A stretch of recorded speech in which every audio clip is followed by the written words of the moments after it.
राम राम। शीतला अष्टमी व्रत कथा। शीतला अष्टमी की कथा के अनुसार एक ब्राह्मण परिवार रहता था।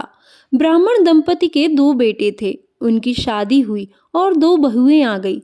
विवाह के काफी समय बाद उन दोनों ने बेटे को जन्म दिया। उस वर्ष शीतला अष्टमी का पर्व आया तो इसमें बासी भोजन ग्रहण करते हैं और चूल्हा जलाना वर्जित होता है। उन दोनों बहुओं ने सोचा कि शीतला अष्टमी के दिन बासी भोजन करने से वे और उनके बच्चे बीमार न हो जाएं। तब उन दोनों ने चुपके से खाने के लिए दो बाटियां बना ली और पशुओं के बर्तन में छिपा दी। फिर वो दोनों अपनी सास के साथ मंदिर गई और शीतला अष्टमी की पूजा की। शीतला माता की कथा सुनी और घर वापस आ गई। सास शीतला माता का भजन करने लगी तो दोनों बहुएं बच्चों के रोने का बहाना करके पशुओं के पास चली गई। वहां उनके बर्तन से बाटी निकालकर खा ली। उधर सास ने भजन के बाद दोनों बहुओं को भोजन के लिए बुलाया। तब दोनों ने ठंडा भोजन किया और काम करने लगी। कुछ समय बीतने के बाद सास ने दोनों से कहा कि बच्चे काफी समय से सो रहे हैं, उनको खाना खिलाकर फिर सुला दो। दोनों बहुएं बच्चों को उठाने गई तो देखा कि दोनों के शरीर ठंडे पड़े हैं। ऐसा शीतला माता के क्रोध के कारण हुआ। दोनों बहुएं काफी डर गई और अपनी सास को सारी बातें बता दी। इस पर सास ने कहा कि तुम दोनों ने शीतला माता के व्रत के नियमों को तोड़ा है, शीतला माता की अवहेलना की है।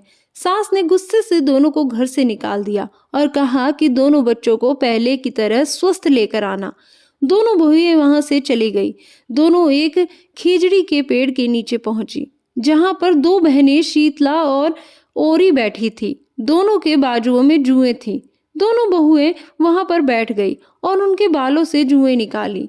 इससे शीतला और ओरी को राहत मिली। उन दोनों ने कहा कि जैसे तुमने जुएं निकालकर राहत दी है वैसे ही तुम्हें पेट की शांति मिले। इस पर दोनों बहुओं ने कहा कि पेट का दिया ही लेकर भटक रही हैं, लेकिन अब तक शीतला माता के दर्शन नहीं हुए हैं। इस शीतला माता ने कहा कि तुम दोनों ने शीतला अष्टमी के दिन गर्म भोजन करके पाप किया है।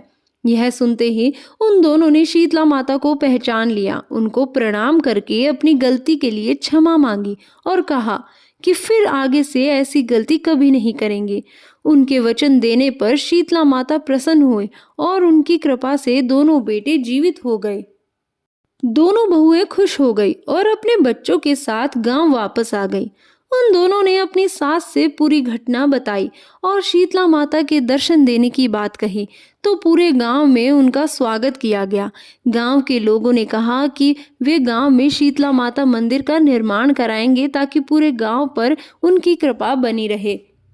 इसी तरह शीतला अष्टमी के दिन सभी को शीतला माता का व्रत रखना चाहिए और ठंडी रोटी अवश्य खाएं।